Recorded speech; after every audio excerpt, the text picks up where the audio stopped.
श्री स्वामी समर्थ अवधूत चिंतन श्री गुरुदेव दत्त। कशा आहेत सगळे? मजेत आहेत ना? आनंदी राहा, सुखी राहा आणि स्वामी सेवा करत राहा। तर आपली इथे अष्टमी, आता अष्टमीच्या दिवशी आपल्याला एक गोष्ट आणायची आहे, केंद्रात मिळते ते आपल्या बाहेर मिळणं खूप अवघड असतं, कारण मी स्वतः खूप फिरली होती त्या गोष्टीसाठी मागच्या वर्षी। तर मी तुम्हाला सांगेल की दुर्गाष्टमी येते आपली। दुर्गाष्टमीच्या दिवशी एका वर्षात एक वेळा म्हणजे ही खूप मोठी दुर्गाष्टमी येत असते, म्हणून मी तुम्हाला सांगेल की दुर्गाष्टमीच्या दिवशी आपल्याला 64 योगिनी यंत्र जे आहे ते आपल्याला आणायचं आहे आणि आपल्याला खूप आवश्यक असं असतं ते मात्र आपल्याला बाहेर दुकानात नाही मिळत, सहसा करून केंद्रात, मठात, आपल्या स्वामी समर्थ महाराजांच्या मठात नक्कीच मिळतात। मी तुम्हाला आधी जेव्हा पहिलाच व्हिडिओ आपला टाकलेला होता नवरात्रीचा, त्याच्यात मी तुम्हाला सांगितलेलं होतं की तिथे जाऊन सांगा तुम्हाला जी वस्तू आवश्यक आहे ती, त्याच्यात 64 योगिनी यंत्र पण बोलली होती मी। तर ते तुम्ही जर आणून ठेवलं असेल तरी चालेल, नसेल आणलं तर नक्कीच आणा। अजून आहेत तुमच्याजवळ 2 दिवस, म्हणजे आज शुक्रवार आणि शनिवार, रविवारी तुम्ही संध्याकाळपर्यंत कधीही आणलं, रविवारी अष्टमी आपली, तर नक्की आणा। आणि आणल्यानंतर ते आपल्या देवघरात आपण देवघरात आपल्याला त्याला सिद्ध करायचं आहे। नंतर आपण मग त्याला जे दरवाजा असतो, मेन डोअर असतं आपलं बघा, मेन डोअर वरती लावायचं असतं। तर ते सिद्ध करण्यासाठी आपल्याला काय लागतं मी ते तुम्हाला थोडक्यात सांगते। तर अशा प्रकारे राहील आपलं 64 योगिनी यंत्र। हे माझ्या दरवाजाचं आहे, मी आता त्याला परत सिद्ध करून गेलं अष्टमीला आणि मग लावेल। तर हे आपल्या ट्रान्सपरंट पट्ट्या असतात बघा, त्याच्याने आपण त्याला लावून घ्यायचंय। आपला दरवाजा असतो मेन डोअरला, तिथे लावायचं आहे। आणि त्याच्यासोबत आपल्याला वास्तुयंत्र जे असतं, 64 योगिनी यंत्रासोबत आपल्याला आवश्यक कोणतं असतं तर वास्तुयंत्र जे असतं ते खूप आवश्यक असतं। आणि विजय पंचदशी यंत्र जे असतं, फक्त 64 योगिनी यंत्र आणायचं नाहीये, त्याच्यासोबत आपल्याला वास्तुयंत्र आणि विजय पंचदशी यंत्र सोबत आणायचं आहे, हे लक्षात घ्या।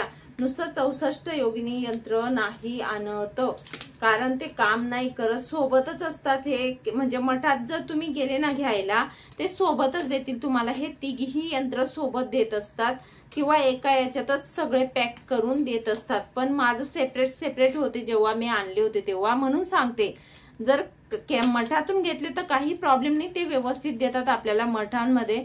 पण माझं बाहेरून घेतलं होतं तर माझं मठातून घेतलं होतं, पण जेव्हा मी बाहेरून म्हणजे बहिणीकडे मठ होता तिथून आणलं होतं हे गावाकडून, तिला सांगितलं तर इथे मिळतच नव्हतं, मग तिला सांगितलं पण मग तेव्हा तिथे वेगवेगळे मिळाले होते। हे सहसा करून असे जोडलेले असतात एका याच्यात, पण हे वेगवेगळे मिळालेले होते माझे।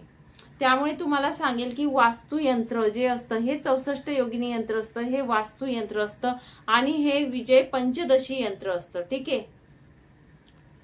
तर दुर्गाष्टमीच्या दिवशी अष्टगंधाने भोजपत्रावर लिहून, अथवा हे बघा आपल्या हातात, उजव्या हातात घ्यायचं आहे हे यंत्र जे आहे, आपल्याला उजव्या हातात घ्यायचं आहे। उजव्या हातात घेतल्यानंतर आपल्याला 11 माळा श्री स्वामी समर्थ महाराजांचा मंत्र जो आहे तो बोलायचा आहे। 99 मंत्र आपल्याला 108 वेळा बोलायचा आहे। ह्या उजव्या हातावर आपल्याला घ्यायचं आहे, 11 माळा बोलायच्या आहेत, महाराजांच्या चरणी ठेवायचं आहे आणि नंतर मग हे आपण मेन डोअर जे आहे त्याला लावायचं आहे। दरवाजाला लावत असताना कसं लावायचं ते सांगितलं मी, ट्रान्सपरंट चिकटपट्टी असते त्याच्याने लावायचं।